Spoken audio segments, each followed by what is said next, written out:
When Marcus Flynn signed the foreclosure papers on the old Ashworth Sawmill for $450, the bank clerk looked at him like he'd just purchased his own grave. The building hadn't processed timber in 17 years, its machinery rusted into sculptures of industrial decay, its roof sagging under the weight of too many Montana winters. But Marcus wasn't buying potential. He was buying shelter for himself and his 8-year-old daughter Emma, because the rent on their trailer was 3 weeks overdue and his construction job had dried up with the first snow. Sometimes desperation looks like opportunity if you squint hard enough. Before we jump back in, tell us where you're tuning in from, and if this story touches you, make sure you're subscribed, because tomorrow, I've saved something extra special for you. Marcus stood in the gravel parking lot of the sawmill on a gray December afternoon, his truck's engine ticking as it cooled, Emma pressed against his side despite the cold. The building loomed before them like something from another century, 3 stories of weathered timber and broken windows, surrounded by acres of overgrown lot where mountains of sawdust had once stood. A faded sign still hung above the main entrance, letters barely visible through years of grime. Ashworth Timber Company, established 1891. The name meant nothing to Marcus, just another piece of forgotten history in a valley full of them. Emma's small hand tightened around his. "It looks scary, Dad." Marcus couldn't argue with that assessment. The sawmill looked like exactly what it was, abandoned, possibly dangerous, and definitely not the kind of place a responsible parent would bring a child to live. But responsibility was a luxury he could no longer afford. The math was brutally simple. $450 for the building versus $800 a month for the moldy trailer they'd been calling home. The sawmill had 4 walls and a mostly intact roof. That made it a mansion compared to the alternative, which was his truck. "It's just old," Marcus said, injecting confidence he didn't feel into his voice. "Old doesn't mean bad. Old means sturdy. They built things to last back then." Emma looked up at him with eyes that held too much understanding for 8 years old. She'd developed that look over the past 2 years, since her mother Rachel had walked out on them both without warning or explanation. Just a note on the kitchen table that said she couldn't do this anymore, whatever this was. Marcus had stopped trying to interpret it. Some questions didn't have answers worth finding. The bank clerk had given Marcus a single key, ancient brass worn smooth by decades of use. It felt heavy in his palm as he approached the main entrance, a massive timber door that had probably been magnificent once but now hung slightly crooked on hinges crusted with rust. The key slid into the lock with surprising ease, and the door swung open with a groan that echoed through the cavernous space beyond. The interior smelled of dust, machine oil, and something organic that Marcus couldn't quite identify. Decay, maybe. Or just time, concentrated and undisturbed. What little December light filtered through the grimy windows revealed a vast open space filled with silent machinery. Massive saws, conveyor systems, and timber processing equipment stood frozen in mid-operation, as if the workers had simply walked away one day and never returned. Which, Marcus suspected, was probably close to the truth. Emma stayed close to his side as they explored, their footsteps echoing on the concrete floor. The main processing area occupied most of the ground level, cathedral ceilings lost in shadows above. Metal stairs led to a second floor where offices had once operated, their doors hanging open to reveal rooms filled with abandoned filing cabinets and desks buried under years of dust and scattered papers. "Can we really live here?" Emma asked quietly. Her voice sounded small in the massive space. Marcus surveyed their new home with what he hoped looked like optimism. "We'll make it work. See that office up there? That one with the big window? We'll clean it out, set up our beds. I can rig up some heating, get the electricity turned on. It'll be an adventure." "I don't like adventures anymore," Emma said softly. The words hit Marcus harder than she probably intended. Emma used to love adventures. Before Rachel left, before the construction work dried up, before their life became a series of increasingly desperate compromises, Emma had been fearless. She'd climb trees, explore creeks, invent elaborate games that could occupy her for hours. Now she flinched at changes, clung to routine, and looked at the world through eyes that expected disappointment. Marcus knelt down to her level, his knees protesting against the cold concrete. "I know things have been hard, Em.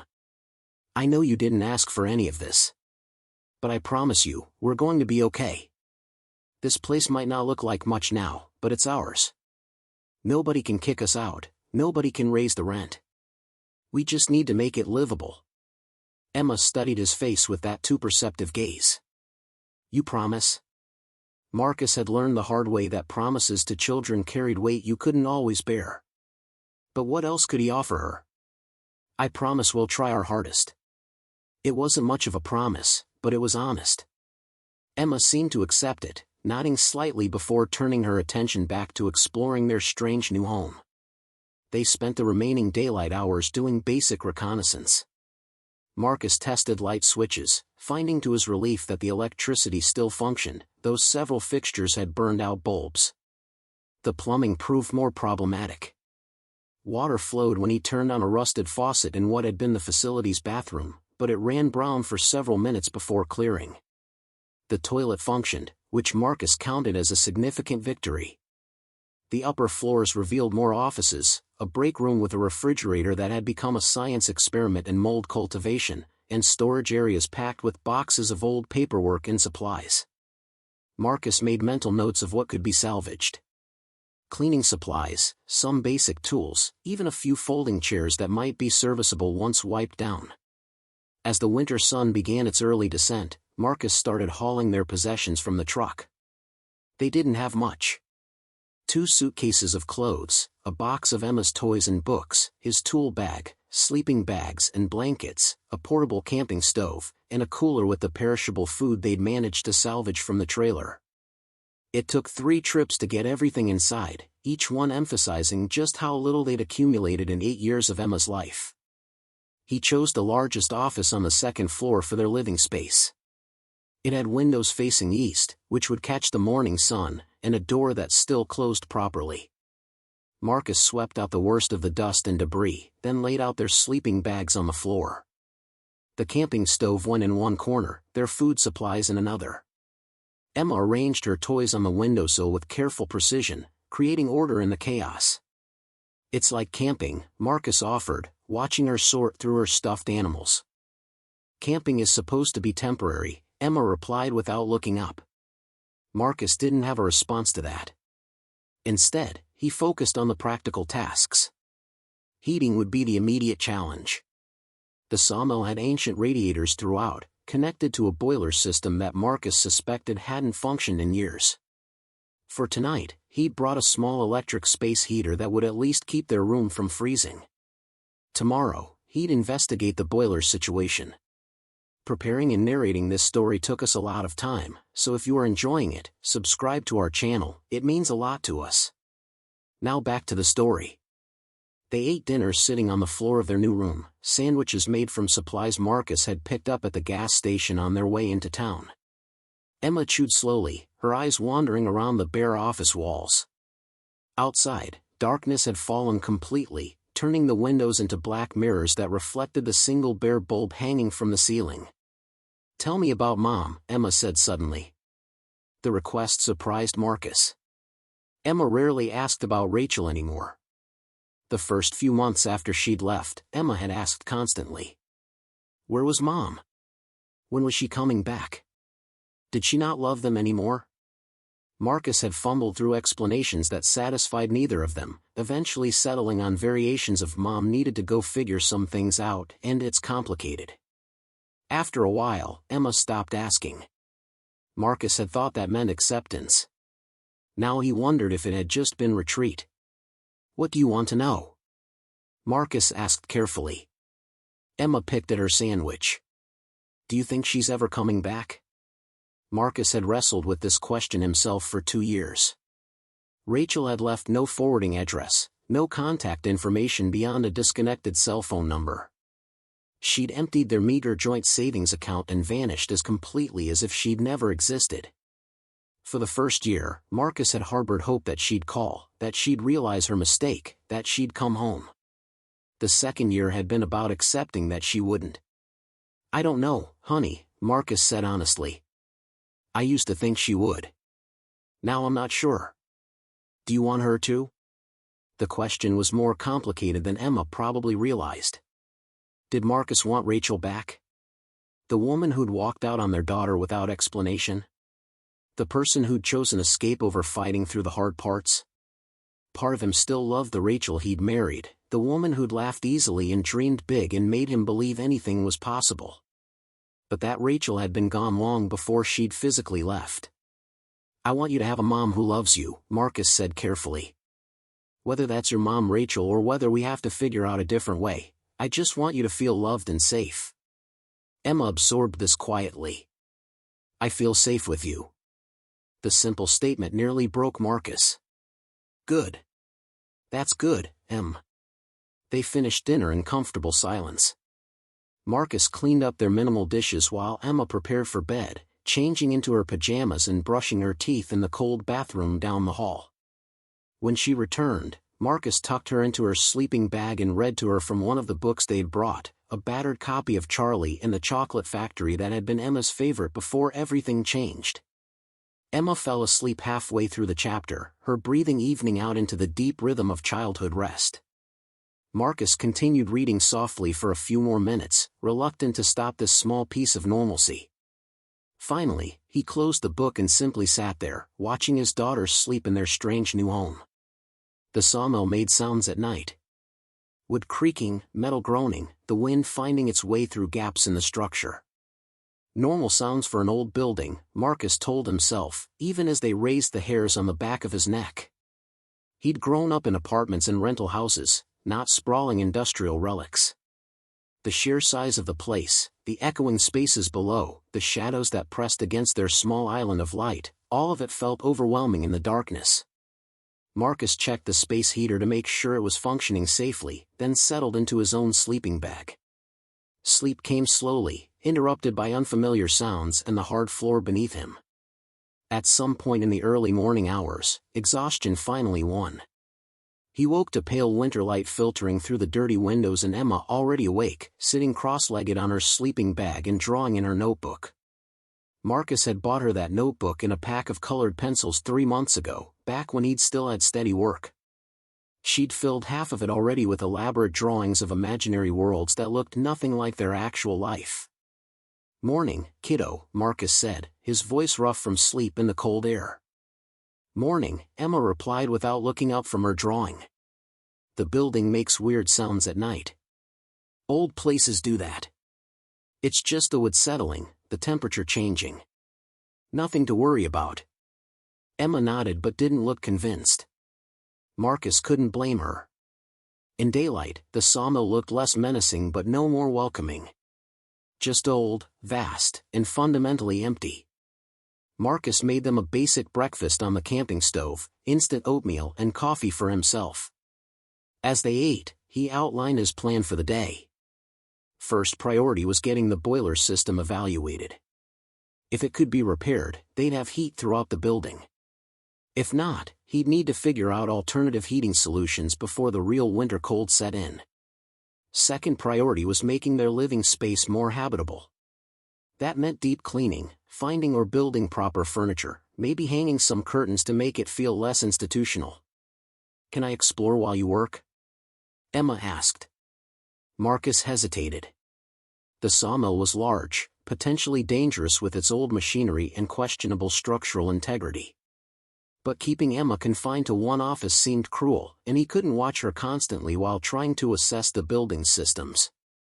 You can explore the second floor, Marcus compromised. But you stay away from the machinery downstairs, and you stay where I can hear you if you call. Deal? Deal, Emma agreed readily. They spent the morning in parallel tasks. Marcus descended to the boiler room, a dark cave beneath the main processing floor accessed by a narrow staircase that creaked alarmingly under his weight. The boiler itself was a monster from another era, a massive cast iron beast covered in a maze of pipes and valves. Marcus knew basic construction and maintenance, but this antique equipment was beyond his expertise. He'd need to call in a specialist, which meant money he didn't have. Meanwhile, Emma's footsteps echoed overhead as she wandered the second-floor offices. Occasionally she'd call down to him, reporting her discoveries.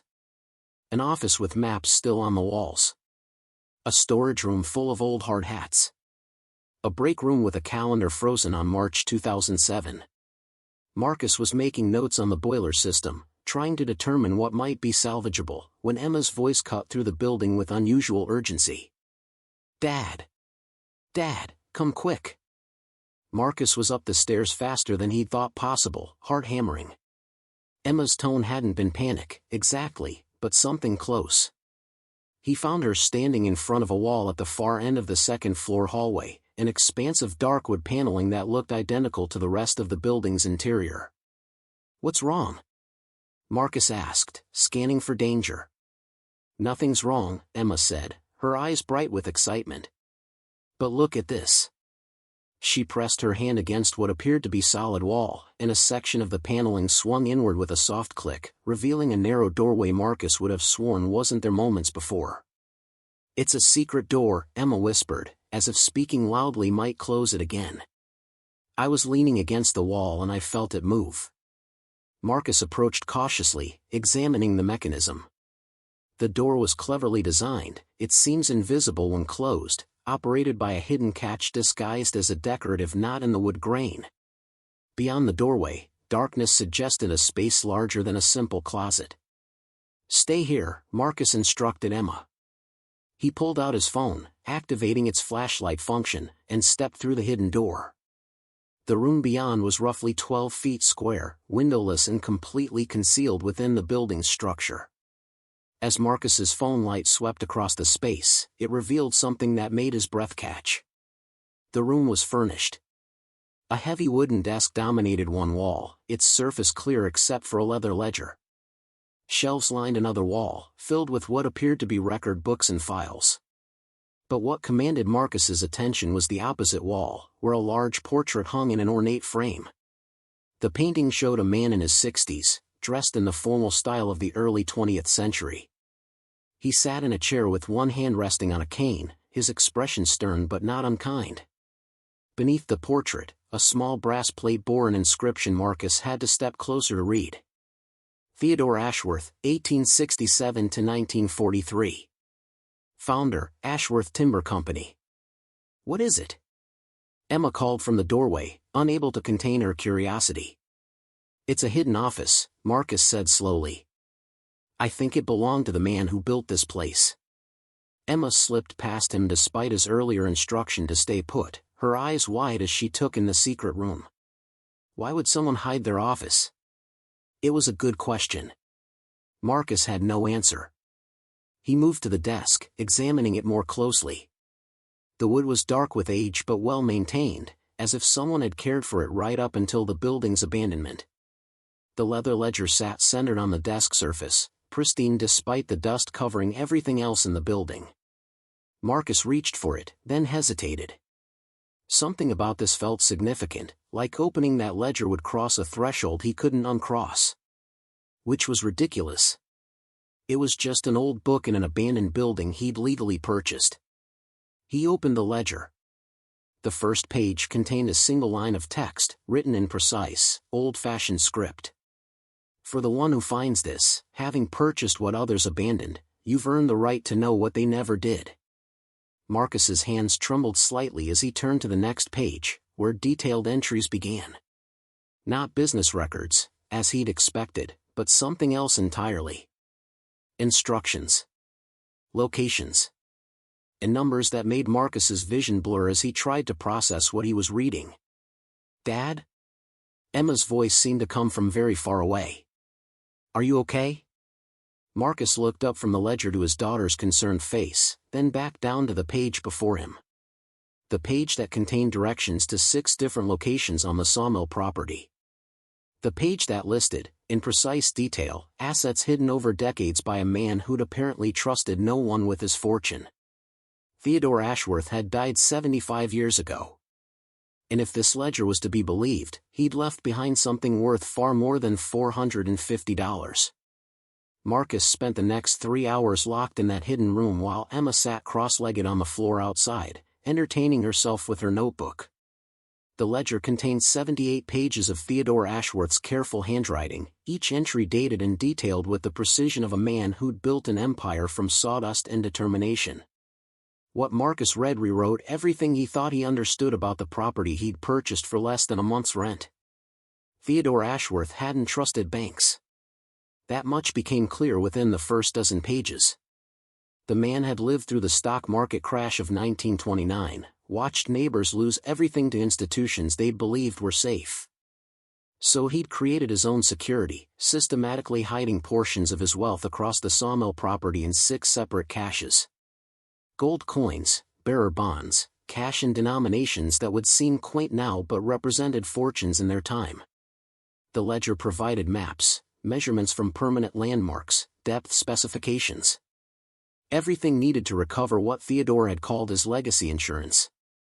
The final entry was dated March 17, 1943, 2 weeks before Theodore's death according to the brass plate beneath his portrait. His handwriting had grown shakier but remained legible.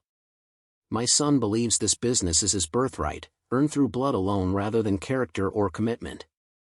He has no understanding of what built this company, no respect for the men who labored here, no vision beyond his own comfort. I have made provisions. Let the land decide who is worthy of what I've built. Let time separate the patient from the entitled. Whoever finds this will have purchased what my son will surely abandon. May you prove worthier than my blood." Marcus read that final entry 3 times, trying to parse the bitterness in those words. A father disinheriting his son, not through legal channels but through concealment. Theodore had apparently left the sawmill to his son in his will, along with the house and the timber contracts. But the wealth he'd accumulated, the foundation of everything he'd built, that he'd hidden away with instructions only discoverable by someone who actually occupied the property long enough to stumble upon its secrets. The son had clearly sold everything off eventually. The dates on the abandoned paperwork suggested the sawmill had operated sporadically through the 1970s before closing permanently around 2007. 64 years of the Ashworth family slowly liquidating their inheritance without ever finding what really mattered. And now that inheritance belonged to Marcus Flynn, a 32-year-old construction worker who'd bought the property in desperation, not ambition. The numbers in the ledger were staggering. Even accounting for inflation and the possibility that some caches might have been discovered or deteriorated over time, Marcus was potentially looking at enough money to change his and Emma's lives permanently. Not just solve their immediate crisis, but rewrite their entire future. If it was real. If Theodore hadn't been delusional, or if the caches hadn't already been found by urban explorers or previous owners. If the landmarks referenced in the maps still existed after 7 decades. If Marcus could actually locate and excavate the hiding spots without drawing attention or legal complications. Too many ifs. But also, what choice did he have? The ledger was either legitimate or it wasn't. The only way to know was to look. Marcus emerged from the hidden room to find Emma had drawn an elaborate picture of the secret door, complete with dramatic rays of light emanating from the opening. She looked up as he stepped out, her expression curious but patient. "Did you find treasure?" she asked. The question was so direct it startled a laugh from Marcus. "Maybe. I found a very old book with some interesting information. I need to do some investigating to know if it means anything. Can I help investigate?" Marcus considered this. He'd need to survey the property, identify the landmarks Theodore had referenced, possibly start excavating. Some of that work Emma could participate in safely. And honestly, the idea of having company while he pursued what might be an elaborate wild goose chase appealed to him. "Yeah," Marcus said. "You can help. But first, we need to get some supplies." They drove into Millbrook, the nearest town of any size, with the ledger locked in Marcus's truck's glove compartment. The town center consisted of one main street lined with businesses that had clearly seen better days. A hardware store, a diner, a gas station, a bar called the Timber Room that probably served as the community's social hub. Marcus parked outside the hardware store, a place called Davidson's that looked like it had been there since Theodore Ashworth's time. The interior smelled of sawdust, metal, and oil, a scent Marcus found oddly comforting. An older man stood behind the counter, his weathered face and calloused hands marking him as someone who'd done more than just sell tools over his lifetime. "Help you find something?" the man asked. Marcus had prepared a mental list. Shovels, a good flashlight, work gloves, a metal detector if they had one. Equipment that could serve multiple purposes but would primarily help him search for Theodore's hidden caches. "Need some excavation supplies," Marcus said. "Shovels, maybe a pickaxe. And I'm looking for a metal detector if you carry them." The man's eyebrows rose slightly. "You the fellow who bought the old Ashworth place?" News traveled fast in small towns. Marcus shouldn't have been surprised. "That's me. Marcus Flynn." "Tom Davidson," the man said, extending a hand that engulfed Marcus's in a grip that still held considerable strength despite his age. "My grandfather worked at that sawmill back in the 20s and 30s. Said it was the best job in the county back then. Theodore Ashworth paid fair wages, treated his men right." Marcus felt a strange connection to the portrait hanging in that hidden room. What happened to it? To the company? Tom's expression soured. "Theodore's son, Preston, that's what happened. Man inherited a thriving business and ran it into the ground through pure neglect and greed. Raised wages to stay competitive? No. Modernize equipment? Too expensive. Treat workers with respect? Beneath him." By the time Preston died in the 80s, most of the good timber contracts had gone elsewhere. His own son, Theodore's grandson, kept it limping along part-time until the recession hit. Then he just walked away, left everything to rot. The story aligned with what Marcus had read in Theodore's final ledger entry. A legacy squandered by entitled heirs who'd never understood what built it. "Well," Marcus said, "I'm hoping to make something of the place. Starting small, but who knows?" Tom studied him with an assessing gaze. "What exactly are you planning to excavate?" Marcus had anticipated this question and prepared a plausible cover story. Previous owner left a lot of junk buried around the property. Old equipment, scrap metal. Figured I'd dig it up, sell what I can for scrap. Clean the place up. Tom nodded slowly, accepting this explanation. "Metal detectors over here. Got a good one, professional grade. Cost you though?" The detector was $230, more than Marcus had budgeted but necessary if he was going to locate metal caches buried underground. He added 2 shovels, work gloves, and a heavy-duty flashlight to his purchases. The total came to $315, leaving Marcus with less than $100 to his name. As Tom rang up the purchase, he said casually, "You know, there's been stories about that sawmill for years. Folks say old Theodore hid money all over the property before he died. Urban legend type stuff, but the stories persist." Marcus kept his expression neutral. "People say that about a lot of old places. Usually just wishful thinking." "Usually," Tom agreed. But Theodore Ashworth wasn't like most people. Man survived the Depression by being smarter and more careful than everyone around him. Wouldn't surprise me if the stories had some truth to them.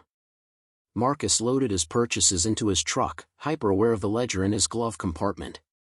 If there were already rumors about hidden wealth at the sawmill, he'd need to be careful. The last thing he needed was treasure hunters or opportunistic locals taking an interest in his activities. Emma had waited patiently in the truck, and now she eyed the equipment with interest. "Are we going treasure hunting?" "We're going investigating," Marcus corrected gently.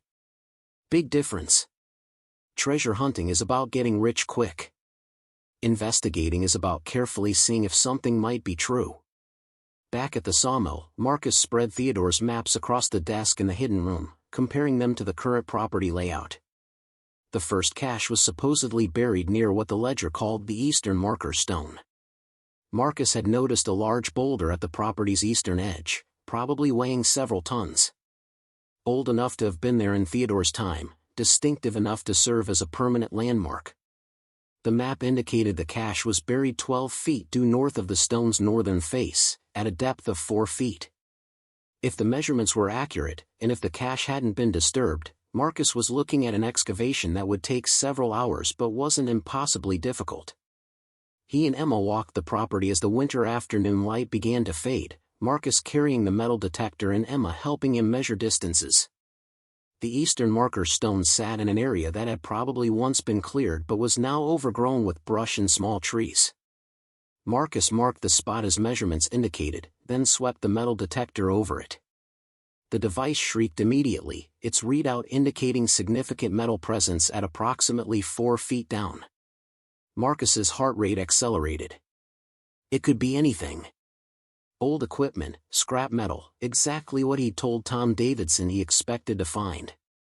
But the location was too precise, the depth too exact to Theodore's specifications. This was no coincidence. "Is there treasure there?" Emma asked, watching his face. "There's definitely something metal buried there," Marcus said carefully. "Tomorrow, when we have good light, we'll dig and see what it is." That night, Marcus lay awake in his sleeping bag long after Emma had fallen asleep, his mind racing through possibilities and complications. If the cache contained what Theodore's ledger suggested, Marcus was looking at a life-changing discovery. But found wealth came with questions. Legal questions about ownership, tax questions about windfall income, practical questions about how to convert old currency and bonds into usable money without attracting dangerous attention. And moral questions too. Theodore had hidden this wealth intentionally, creating a system that rewarded patience and occupancy over blood inheritance. His descendants had apparently never found it, had sold off the property without knowing its true value. Did that make the caches Marcus's by right of purchase? Or was he morally obligated to track down Theodore's living heirs and inform them of their grandfather's hidden legacy? Marcus knew what the law would likely say. He'd purchased the property and everything on it. Found assets on private property belonged to the property owner. But law and morality didn't always align, and Marcus had been raised by parents who'd valued doing right over doing well. He still hadn't resolved these questions when exhaustion finally pulled him under sometime after midnight. Morning arrived with frost on the windows and Emma already awake, dressed, and clearly ready for their excavation project. Marcus made them breakfast, checked the weather forecast for the day, clear and cold, and gathered their tools. The digging proved harder than anticipated. The ground was half frozen, resistant to the shovel's blade. Marcus worked steadily, breaking through the top layer of frozen earth to reach the softer soil beneath. Emma helped by clearing away the dirt he excavated, piling it neatly to one side. 2 hours of digging brought them to a depth of 3 feet. Marcus's back ached, his hands were blistered despite the gloves, and doubt had begun creeping in. Maybe the metal detector had picked up old equipment. Maybe Theodore's map was deliberately misleading, a final joke on whoever might find it. Then his shovel struck something solid with a metallic clang that echoed across the empty property. Marcus dropped to his knees at the bottom of the hole, using his gloved hands to brush away soil from what his shovel had hit. Metal emerged, pitted with rust but intact. A box, maybe 2 feet long and a foot wide, constructed from heavy steel. No lock, just a simple latched lid. "Is that it?" Emma called from above, leaning over the edge of the hole. "Is that the treasure?" Marcus lifted the box carefully. It was heavy, substantial in a way that suggested contents beyond empty metal. He climbed out of the hole and set the box on level ground, Emma crowding close to see.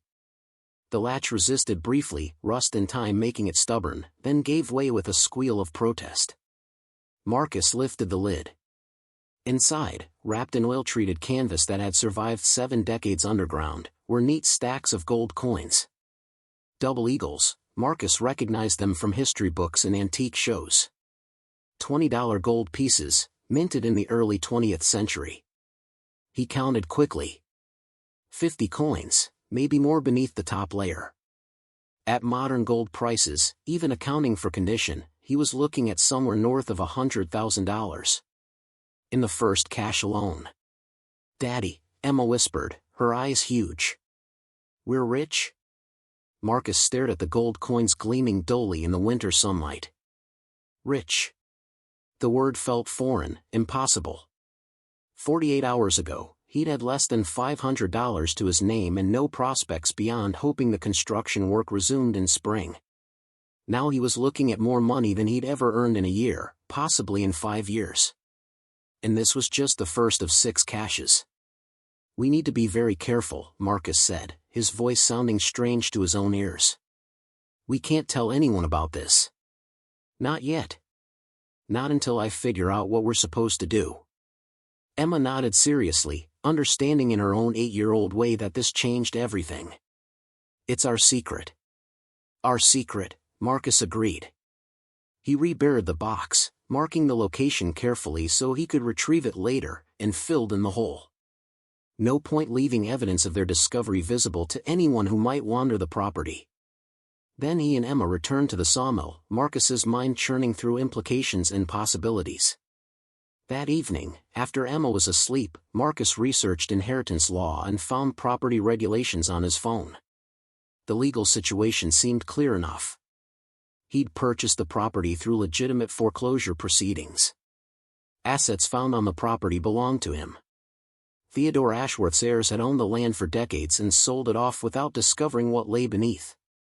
Their loss, legally speaking. But Marcus kept coming back to Theodore's final entry. The bitterness of a father disappointed in his son, the deliberate construction of a system that would only reward someone who actually lived on and worked the property. Theodore hadn't wanted his son to have this wealth. He'd engineered things specifically to prevent it. Marcus had stumbled into Theodore's trap, but a trap designed to catch someone worthy rather than exclude the unworthy. The question was, did that make him worthy?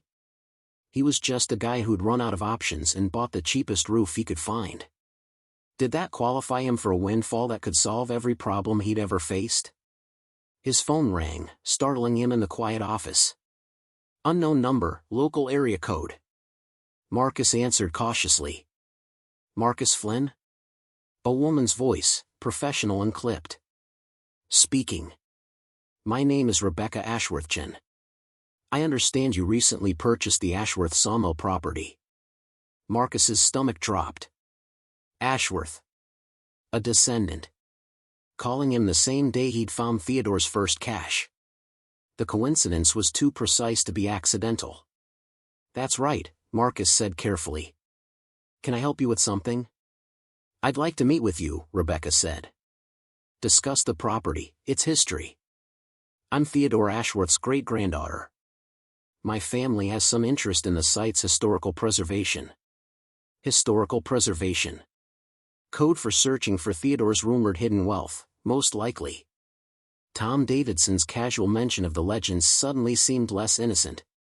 Word had spread that someone new owned the sawmill, and now Theodore's descendants were circling. "I'm not looking to sell," Marcus said. "I'm not looking to buy," Rebecca countered smoothly. "Just to talk. I'm in town tomorrow. Perhaps we could meet at the property? Say 10 in the morning?"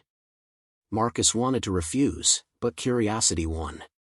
He wanted to see what Theodore's great-granddaughter knew, what she wanted. And maybe, despite everything, he wanted to look her in the eye and decide for himself whether she deserved to know about the wealth her ancestor had deliberately hidden from her family. 10 o'clock works, Marcus agreed. After the call ended, Marcus sat in the dark office, listening to Emma's peaceful breathing and the old building's nighttime sounds. Tomorrow would bring complications he wasn't prepared for. A confrontation between blood inheritance and earned discovery. Between what was legal and what might be right. He thought about Theodore's portrait hanging in the hidden room, that stern but not unkind expression. What would the old man say if he could see his great-granddaughter coming to claim what he'd specifically denied her lineage? Would he approve of Marcus keeping the secret? Or would he expect something else? Marcus pulled out the ledger again, reading Theodore's final entry by phone light. Let the land decide who is worthy. But the land hadn't decided anything. Chance had. Desperation had. Marcus had bought the cheapest available shelter and stumbled into someone else's vendetta against their own family. He looked at the second cache location on Theodore's map. The northern timber yard, near the old loading dock. Potentially easier to excavate than the first location. He could do it tomorrow before Rebecca's visit, confirm whether the first cache was unique or part of a larger pattern. Or he could wait. See what Rebecca wanted. Make decisions with more information than he currently possessed.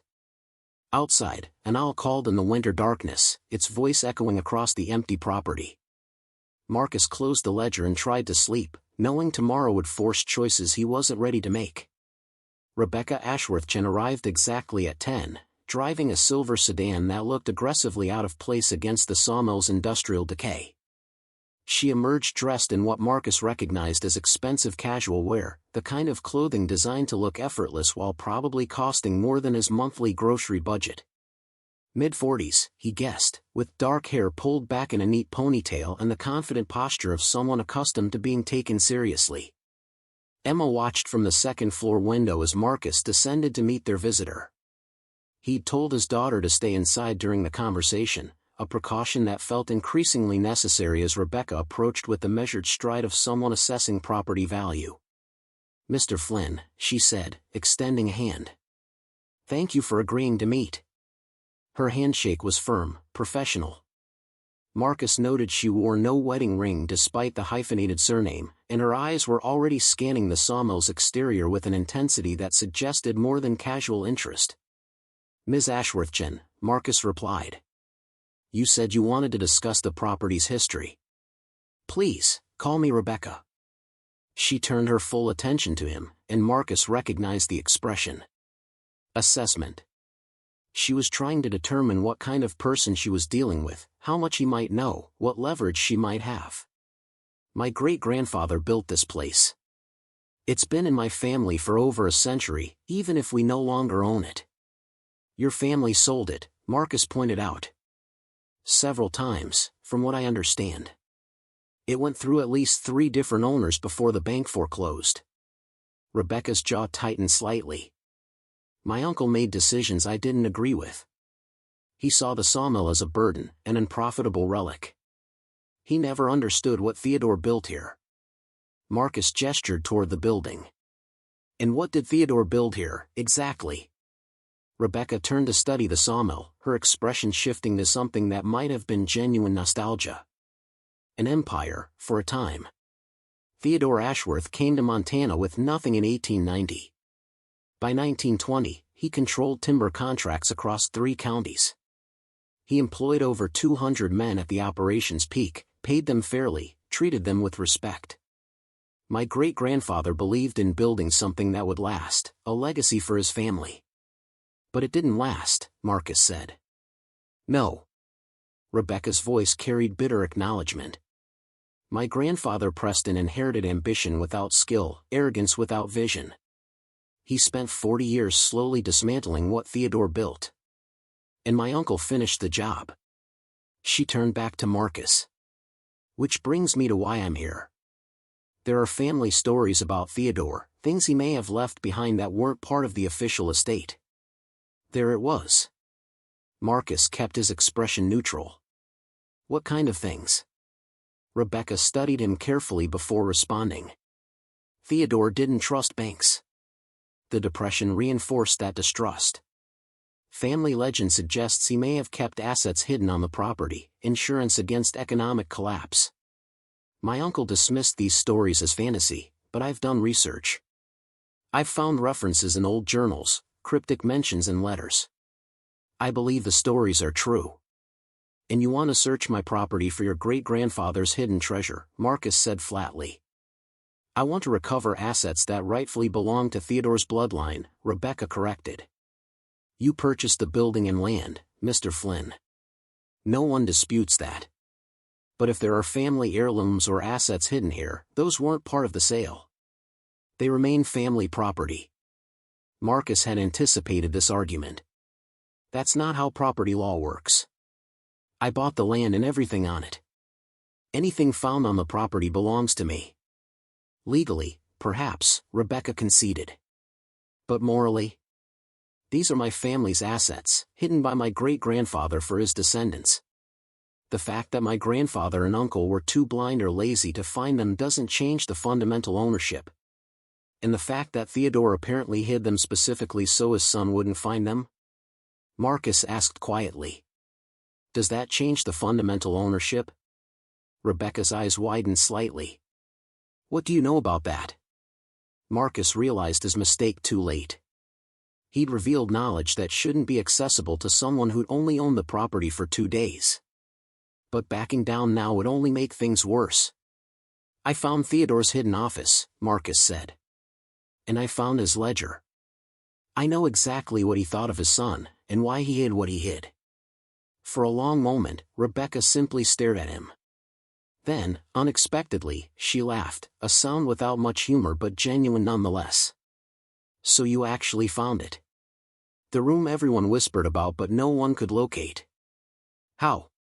My daughter has a talent for finding things that don't want to be found, Marcus said. Rebecca's expression shifted, calculation replacing surprise. Then you know where the caches are located.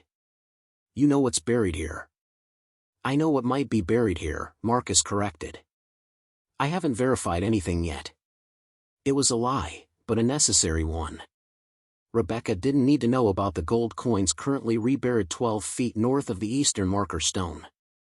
Mr. Flynn, Rebecca said, her tone becoming more conciliatory. Marcus. I understand this puts you in a difficult position. You purchased this property legally, and you have every right to anything you find here. But I'm asking you to consider the ethical dimensions. Theodore was my family. His wealth was built through generations of work. Does the fact that you happened to buy this building give you moral right to everything he accumulated? Does the fact that you share his blood give you moral right to wealth he specifically hid from his descendants? Marcus countered. Rebecca flinched as if struck. You read what he wrote about my grandfather. I did. Preston was a difficult man, Rebecca said quietly. Entitled, arrogant, dismissive of others. Everything Theodore wrote about him was probably true. But that doesn't define our entire family. I barely knew Preston. He died when I was 12. I'm not asking for this inheritance because I think I deserve it through some divine right of blood. I'm asking because I've spent my adult life trying to understand Theodore, trying to honor what he built in ways my grandfather and uncle never did. Marcus studied her, trying to gauge sincerity versus manipulation. What does that mean, honoring what he built? Rebecca pulled out her phone, scrolling through photos before handing it to Marcus. The images showed historical documents, photographs, research materials. I'm a historian, Mr. Flynn. I specialize in early 20th century industrial development in the American West. I've written 2 books about timber industry evolution. Theodore's story is part of that history, and I've been documenting it for 15 years. Marcus scrolled through the images. Academic articles bearing Rebecca's name, photographs of Theodore at various stages of his life, copies of sawmill operational records.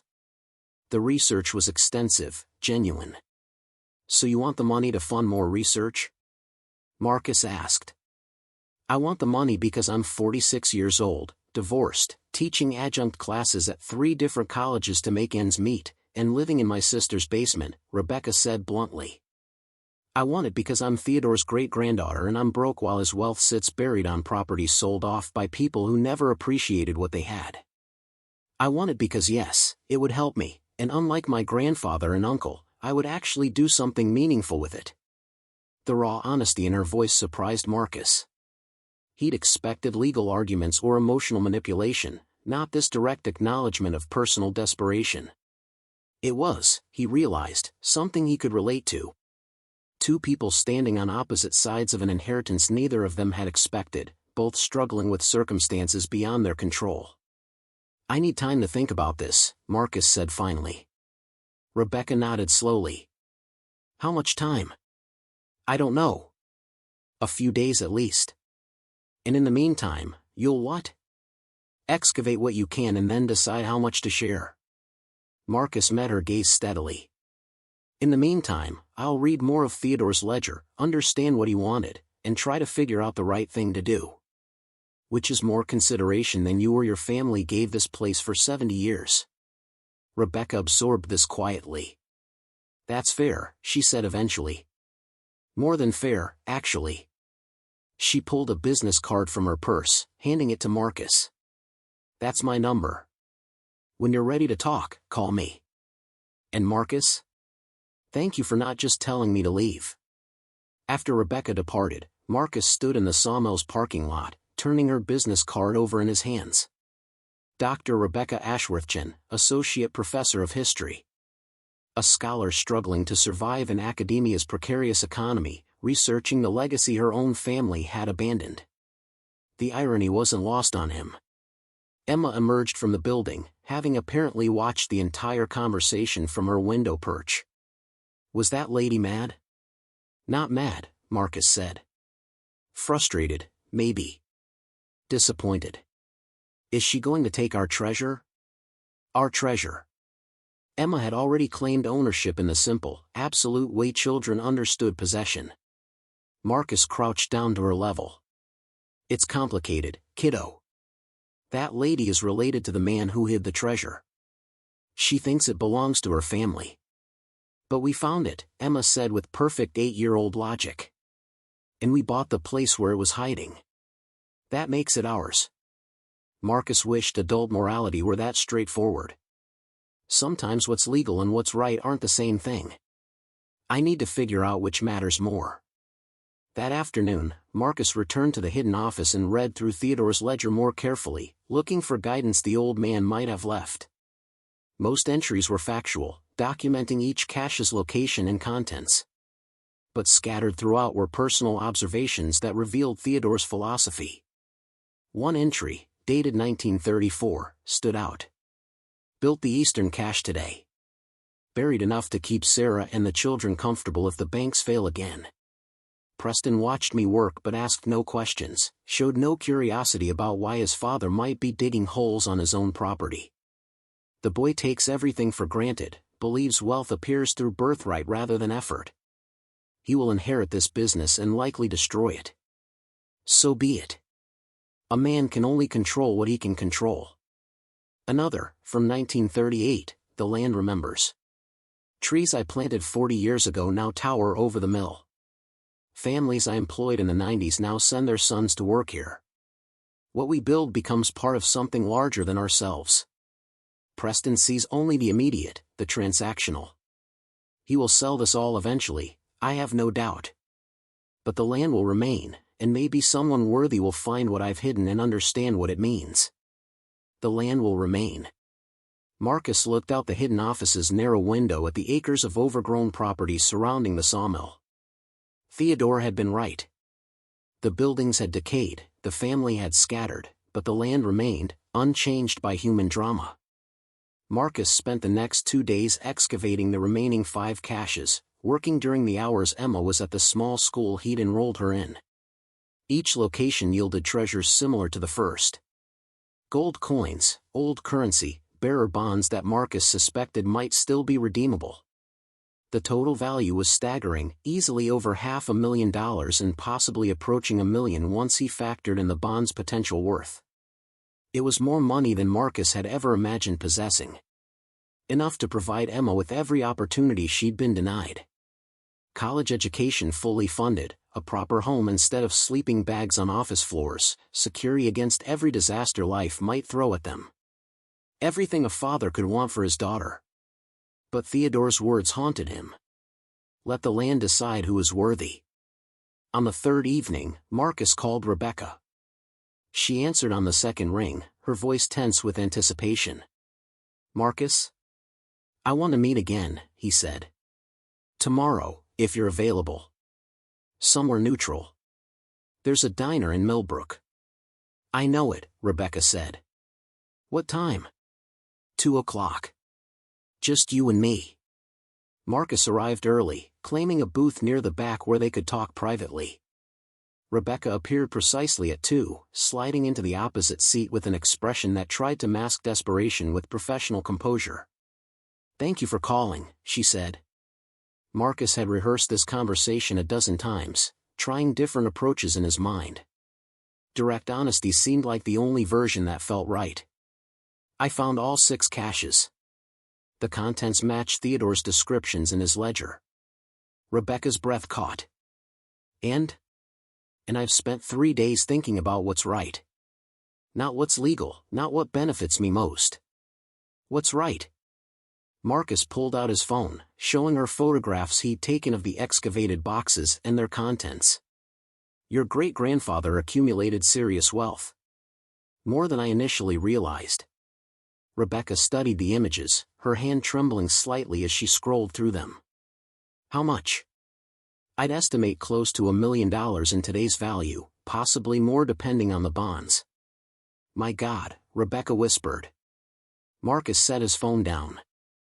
Theodore wrote that he wanted the land to decide who was worthy. But land doesn't decide anything. People do. So I'm deciding. He paused, making sure he had her full attention. I'm keeping half. Rebecca looked up sharply. Half? Half, Marcus confirmed. I purchased this property legally. I found these caches through my own effort and my daughter's curiosity. I need this money to give Emma a stable life, opportunities she won't have otherwise.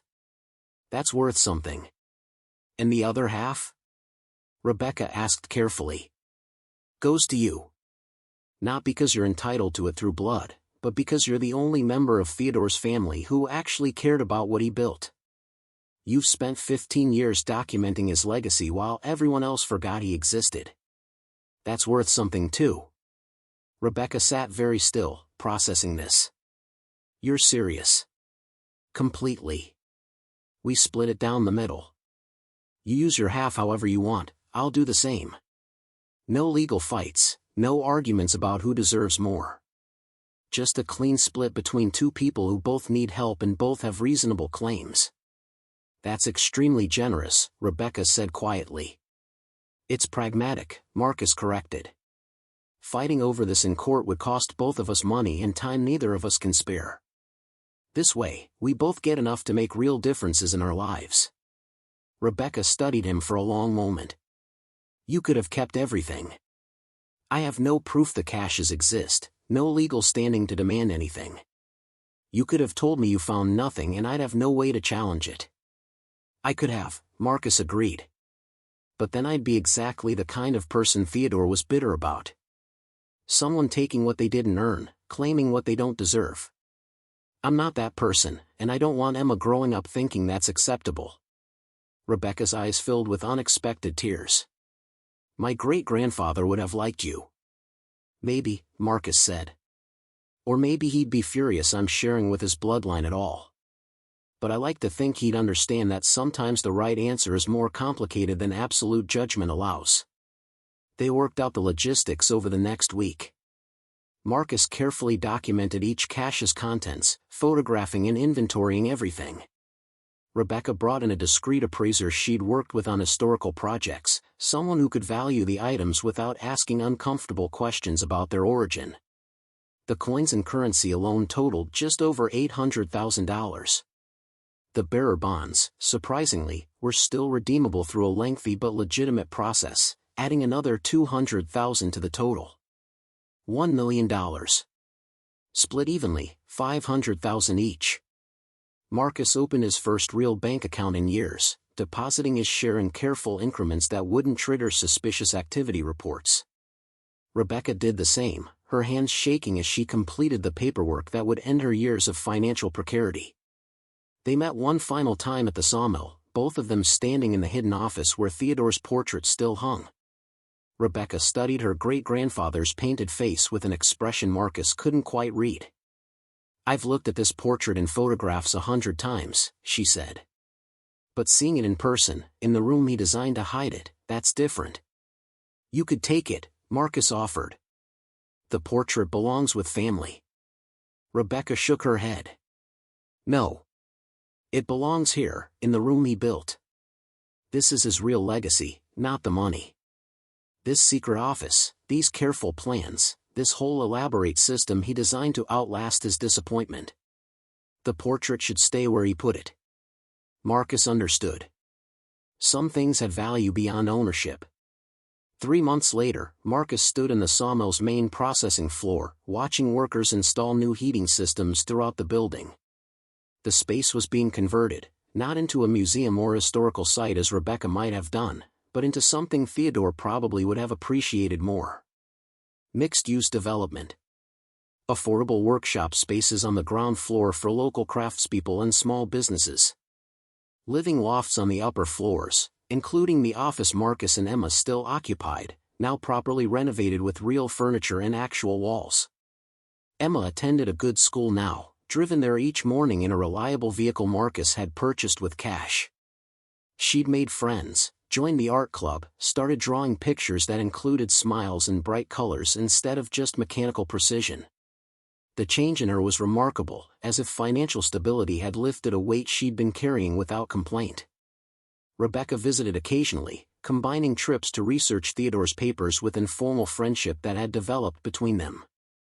She'd quit 2 of her 3 adjunct positions, using her share of the inheritance to fund a book specifically about Theodore Ashworth and the immigrant entrepreneurs who'd built Montana's timber industry. A real book, with a major academic press, that would cement her reputation and hopefully lead to a permanent position. "You know what I keep thinking about?" Rebecca said during one visit, standing with Marcus in the renovated workshop space. "Theodore spent his whole life building something permanent, and his son destroyed it in a generation. But then you came along and you're building again. Different vision, different purpose, but the same fundamental drive. Creating something that will outlast you." Marcus looked around at the workshop spaces filling with equipment and supplies. A furniture maker had at least one section. A potter another. A woman who made custom leather goods occupied a third. All of them were people trying to build small businesses, create something lasting. "I don't think I'm that ambitious," Marcus said. "I just wanted a roof that didn't leak and enough money to give Emma stability." "That's exactly what Theodore wanted," Rebecca said. "Stability for his family, a legacy that would last." "You're more similar than you realize." Maybe she was right. Marcus had never thought of himself as a builder of legacies, just a father trying to survive. But standing here, watching people transform the space Theodore had created into something new yet connected to its past, Marcus felt something he hadn't experienced in years. Purpose beyond mere survival. That evening, after Rebecca had departed and Emma was asleep, Marcus returned to the hidden office one final time.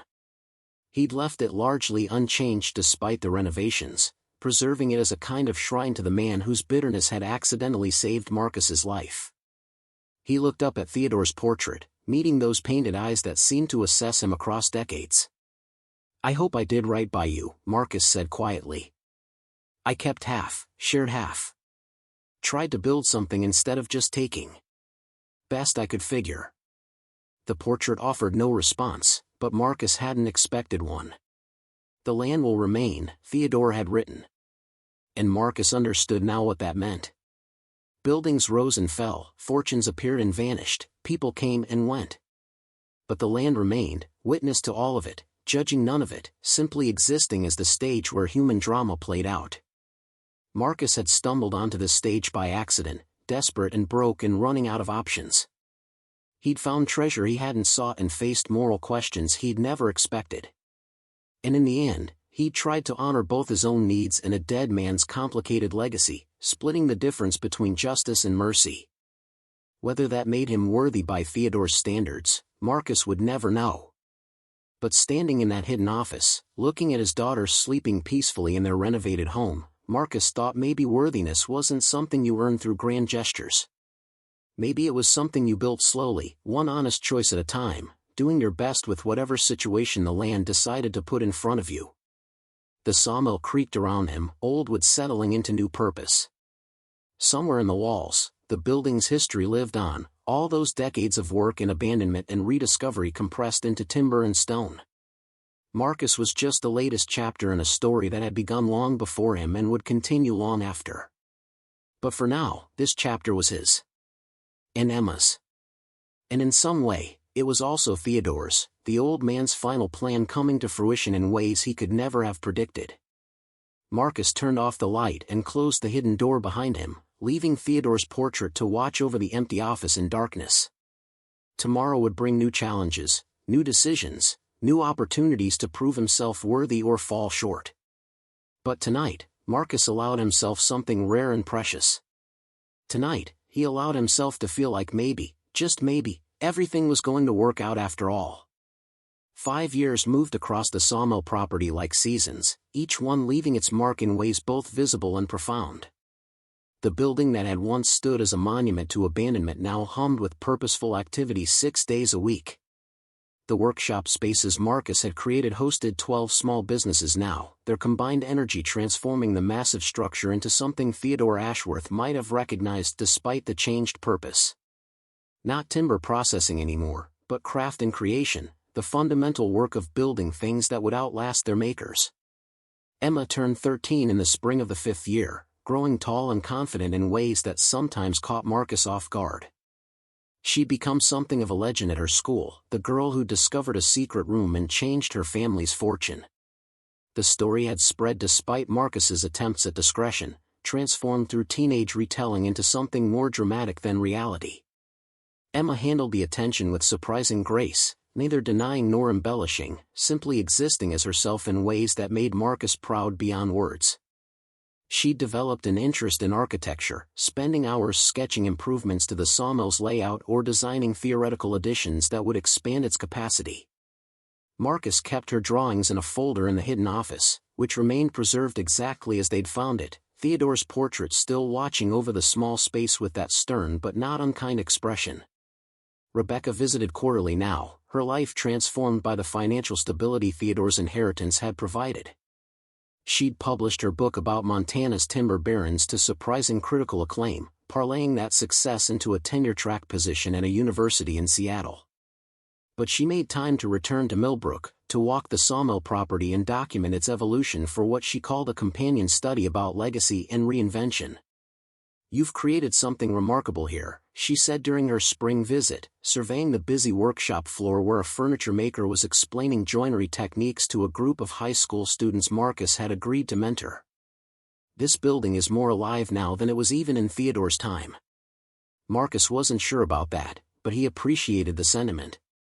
"It's just people working. Same as it always was." "No," Rebecca corrected gently. "It's community. Theodore ran a business. You've built an ecosystem. There's a difference." Maybe there was. Marcus had certainly never planned anything so grand. The workshop spaces had started as a way to generate income to cover the sawmill's maintenance costs. But they'd evolved into something more organic, a place where craftspeople supported each other, shared equipment and expertise, created a network of mutual aid that extended beyond the building's walls into Millbrook's broader community. Tom Davidson from the hardware store had become a regular presence, offering advice to the younger craftspeople and occasionally teaching classes on traditional woodworking techniques his own grandfather had learned while working for Theodore. The circle completing itself in ways no one could have predicted. Marcus had expanded the residential lofts too, converting more of the second floor into affordable housing for artists and craftspeople who couldn't afford Millbrook's slowly rising rents. Emma's suggestion, actually, born from watching one of the pottery makers struggle with the commute from 2 towns over. 8 units now, all occupied, all contributing to the building's transformation from industrial relic to living community. The money from Theodore's caches had made all of it possible, but Marcus had been careful not to simply spend the windfall. He'd invested most of it, creating revenue streams that could sustain the sawmill's operations without depleting the principal. His construction background had proven invaluable for the renovation work, allowing him to do much of the labor himself and stretch the budget further than professional contractors could have managed. He still thought about Theodore sometimes, wondered what the old man would make of what his hidden wealth had created. Not the legacy Theodore had probably imagined, but a legacy nonetheless. The Ashworth name lived on in the building's informal title. Everyone called it the Ashworth Workshops now, even though the property legally belonged to Marcus Flynn. On a warm June evening, Marcus received an unexpected phone call from a lawyer in Billings. A formal voice, careful and precise, asking if he was the Marcus Flynn who owned the former Ashworth Sawmill property. "That's me," Marcus confirmed, immediately wary. 5 years of legitimate ownership hadn't completely erased his anxiety about legal challenges to his claim. "I represent the estate of Preston Ashworth Jr., the lawyer said. "Theodore Ashworth's grandson." He passed away last month at the age of 87. Marcus remembered Rebecca mentioning her uncle occasionally, always with a mixture of frustration and pity. The man who'd finally sold the sawmill after running it into irrelevance, too proud to admit defeat but too incompetent to prevent it. "I'm sorry for your loss," Marcus said automatically. "But I'm not sure why you're calling me." Mr. Ashworth left specific instructions in his will regarding the sawmill property, the lawyer explained. He became aware in recent years of the property's revitalization under your ownership. Apparently his niece Rebecca kept him informed, though they weren't close. He wanted you to have something. Marcus couldn't imagine what Preston Ashworth would have left him. They'd never met, never even spoken. 3 days later, a package arrived via courier. Inside, wrapped in protective paper, was a photograph in an old wooden frame. The image showed the sawmill in its prime, probably from the 1920s based on the vehicles visible in the background. Timber stacks rose like small mountains around the building, workers posed in organized rows before the main entrance, and standing prominently in the front row was Theodore Ashworth himself, looking perhaps 40 years younger than in the portrait hanging in the hidden office. A letter accompanied the photograph, handwritten in shaky script that suggested it had been composed near the end of Preston's life. "Mr. Flynn," it began. "I will never meet you, but my niece Rebecca tells me you are a man my grandfather would have respected. I was not such a man. I inherited my father's business without inheriting his character, his vision, or his dedication. I spent 40 years proving my unworthiness, destroying what he built through negligence and pride. By the time I understood what I'd lost, it was too late to recover it. Rebecca tells me you found my grandfather's hidden wealth and chose to share it with our family despite having no legal obligation to do so. This act of generosity shames me. I could have searched for those caches myself in the decades I owned the property. I chose not to, dismissed the family stories as fantasy, refused to honor my grandfather's memory by actually trying to understand him. I am sending you this photograph because it represents what the sawmill was meant to be. A place of work, purpose, and community. Rebecca tells me you have recreated that in your own way. My grandfather hid his wealth from me because I didn't deserve it. You found it and proved yourself worthy through what you chose to build. I have no right to ask anything of you, but I make one request. Remember that buildings are not legacies. People are. The sawmill mattered because of the lives my grandfather touched, the families he supported, the community he helped sustain. If you remember nothing else about the Ashworth name, remember that. Signed, Preston Ashworth Jr. Marcus read the letter 3 times, trying to parse the emotion in those careful words. Regret, certainly. Shame. But also something like peace, an old man making what amends he could at the end of his life. He hung the photograph in the main workshop space, where everyone who entered the building would see it. A reminder of what the place had been, what it could be again, what it was becoming.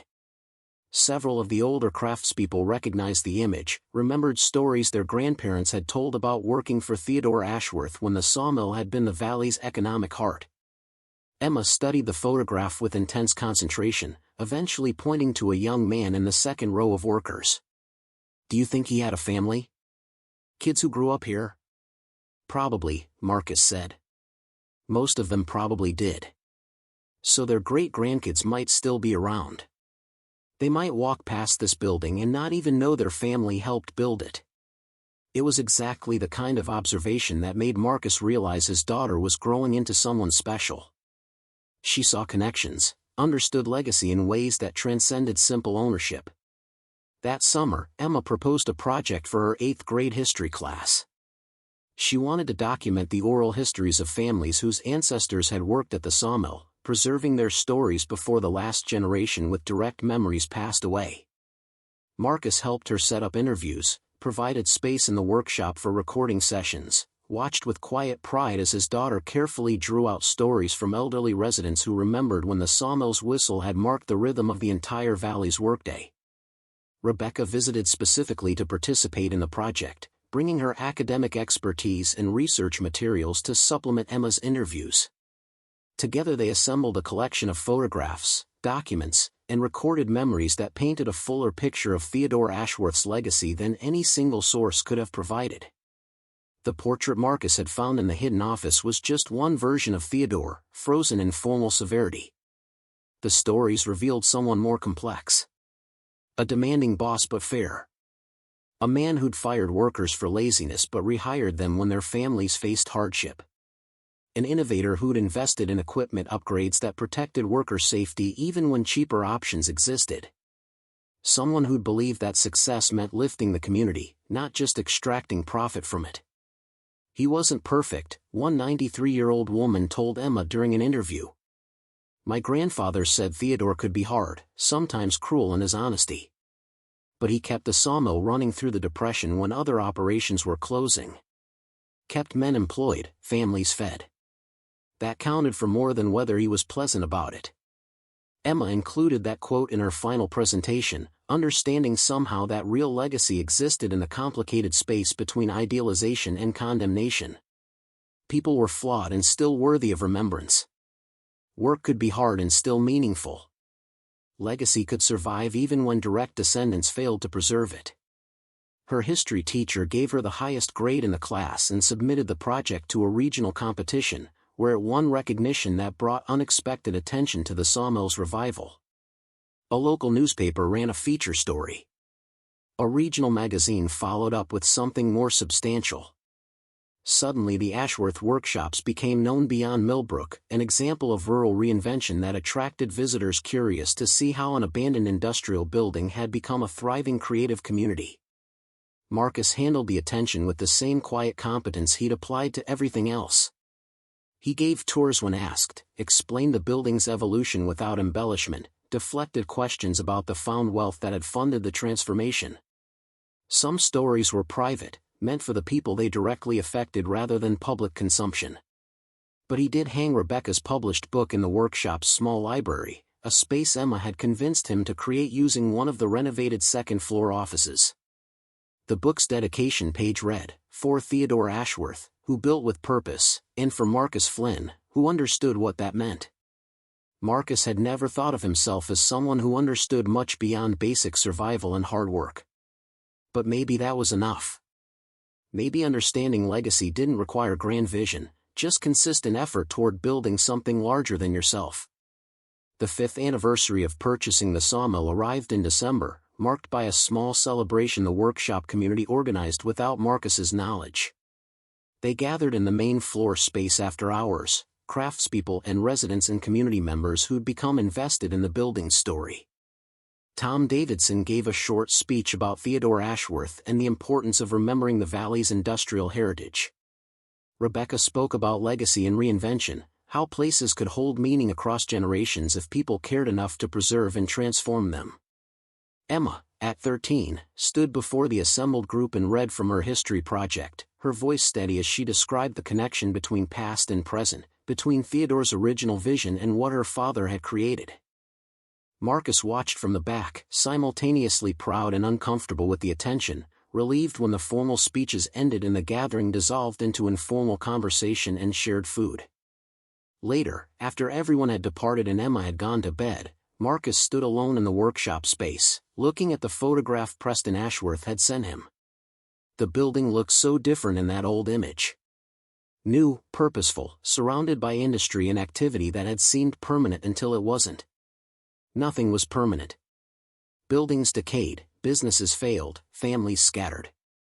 Even the land changed, though slowly enough that individual human lives couldn't perceive it. What persisted was the effort, the attempt to build something meaningful, to leave the world slightly better than you'd found it. Marcus had stumbled into this responsibility by accident, driven by desperation rather than vision. But 5 years of steady work had transformed accident into intention, desperation into purpose. The sawmill was his now in ways that transcended legal ownership. He'd earned it through sweat and careful choices, through honoring what had come before while building toward what might come next. He thought about calling Rebecca, sharing this moment of reflection with the one person who might fully understand it. But it was late, and some thoughts were better held privately, turned over in the quiet space where past and future met in the present moment.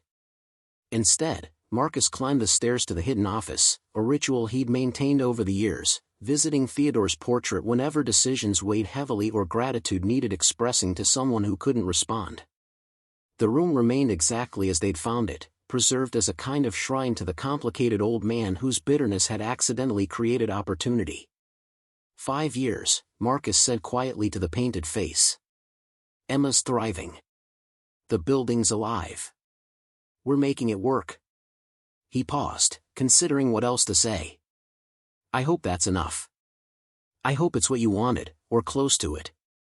The portrait offered no response, but Marcus hadn't expected one. The conversation was for his benefit anyway, a way to acknowledge the weight of what he'd been given and what he'd tried to build with it. He turned off the light and closed the hidden door, leaving Theodore to watch over the empty office in darkness. Tomorrow would bring new challenges, new opportunities to prove himself worthy or fall short. But tonight, Marcus allowed himself to feel something close to contentment. The sawmill creaked around him as he walked to his renovated living quarters, old wood settling into the evening's dropping temperature. Emma slept peacefully in her room, surrounded by architecture books and sketch pads filled with designs for the future. Outside, the Montana winter pressed close, but inside, the building held warmth and purpose and the quiet satisfaction of work that mattered. Marcus paused at his daughter's doorway, watching her sleep as he'd done countless times over 13 years. All the desperate choices, all the unlikely discoveries, all the careful decisions about money and legacy and what constituted doing right, all of it had led to this moment. A sleeping child safe and secure, a building brought back to life, a community built from abandoned space and hidden wealth and the simple determination to make something good from what seemed irredeemably broken. The land will remain, Theodore had written. And Marcus understood now in his bones what that meant. People came and went, fortunes rose and fell, buildings stood and crumbled. But the land remained, witness to all of it, offering its blank slate to each new generation willing to work and build and try. Marcus Flynn had proven willing. And in Theodore Ashworth's hidden legacy, he'd found not just wealth but purpose, not just shelter but home, not just survival but the possibility of something that might actually last. Up next, you've got 2 more standout stories right on your screen. If this one hit the mark, you won't want to pass these up. Just click and check them out. And don't forget to subscribe and turn on the notification bell so you don't miss any upload from us.